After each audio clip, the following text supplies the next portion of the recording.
Melissa Sleezman, is that how you say it? Asks, says, over the years, have you ever found yourself falling into the trap of comparing any aspect of your art, music, painting, drawing, or otherwise, against other artists, or even against your own previous work? If so, what has been your process to escape the trap, bring you back to the present, and recenter your focus? Good question. That's a good question.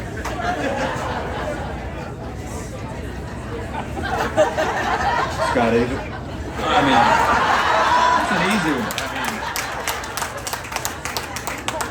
one. Yeah, so how many parts is this question? Yes, absolutely.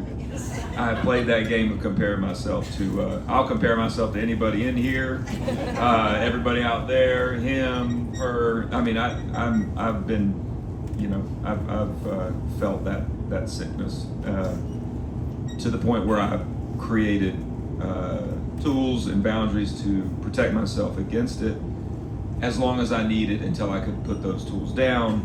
And what's that thing about the sailor that sees the guy, he's hiring the seaman, and he says, he sees the guys cutting away from themselves, and that seems to be smart, but he wants the guy that can cut towards himself slowly. And I created over the years tools to don't look, don't listen, don't hear, don't look, don't listen, just do your thing. But then I'd find myself in a bubble to where I was missing what was going on, like in modern culture, which I can only stand so much of it anyway. It seems to be quite repetitive to history, but as I grow, I find myself in moments where I can I can put those tools down and see the person or the thing that I may have compared and go, that success is somehow, and I don't have to have anybody else believe this, somehow related to me, even though it's got their name on it. It's somehow related to me, and that can bring me in. And I know it sounds lofty, but it's real, and it takes a little surrender and some practice. And once again, picking the tool back up and going, okay, maybe I don't need to look that way. Maybe I just need to swing the hammer and bear down. I feel like generally it's not just with art, but with any any dynamic amongst us, you can feel it when it's right. Like you can feel when you switch over out of envy, jealousy. You can feel it. Like it's like when if someone does you wrong, and you pray for them, but you don't just pray for them because you think that's what you ought to do, but when you feel your heart sort of turn towards actually praying for them, actually loving them, you can feel the difference, you can feel that it's right, that it's in accordance with the true nature of your heart, and it feels good. It feels really good. And I think a similar thing happens if you're comparing yourself artistically, going from being just whatever, saying something negative about another band, another artist, or something negative about yourself because someone else is doing something so awesome. When you turn that tractor beam of light towards eventually being happy for them, but turning it towards the inspirational side, when you realize I can look at this, accept that it's awesome and use it. They're giving me fuel.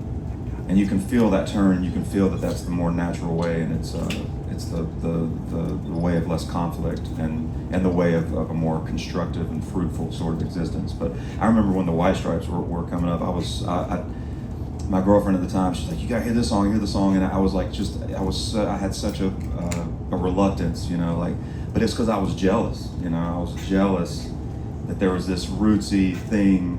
And they were killing it, and they were awesome, but we hadn't got our thing going yet, and I just wouldn't accept how great the White Stripes were, and it felt so good when I was just what am I talking about? They're great, they're great, and they need this attention. They should have this attention on because what they're doing is awesome, and then when I was just when I just admitted to myself that I could be inspired by that music, it was a better path for me, for sure, for everybody. Yeah, and something about being recentered.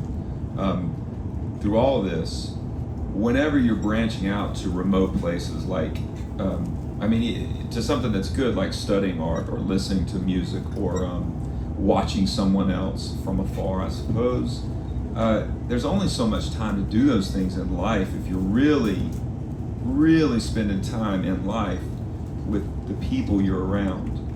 I think something that will recenter me always and always put me in check with, this goes from creative endeavors to world events and politics and the news, the headlines.